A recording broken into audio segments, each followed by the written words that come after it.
For the release of today's COVID figures, we've been delving into the numbers of COVID deaths since the third wave. The data reveal just how deadly the month of August has been in this COVID crisis. On the last day of July, Jamaica recorded 342 new COVID cases and 6 deaths. But those numbers now pale in comparison to the repeated new highs set throughout August. In the first week of August, that is, before the Independence weekend, Jamaica was worried with single-digit daily deaths. But by the end of week 2, August 14, there were 15 deaths in one day.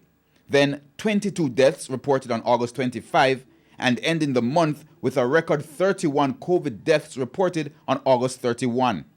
The breakdown on the Health Ministry's website shows 7 deaths each in Kingston and St. Andrew and St. Anne.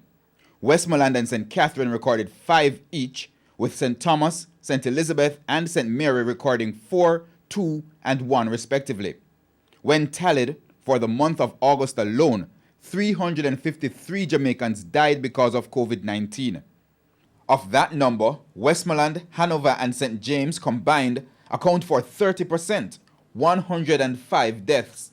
Kingston and St. Andrew had 73, St. Elizabeth 40, and St. Anne 38. Overall, between March 2020 and August 31 this year, Kingston and St. Andrew have recorded the most deaths, 361, followed by St. Catherine 206, St. James 187, Westmoreland 147, and St. Elizabeth with 124, rounding out the parishes with the 5 highest number of fatalities. The daily case count also hit record highs throughout August. On August 1, 191 new cases were recorded.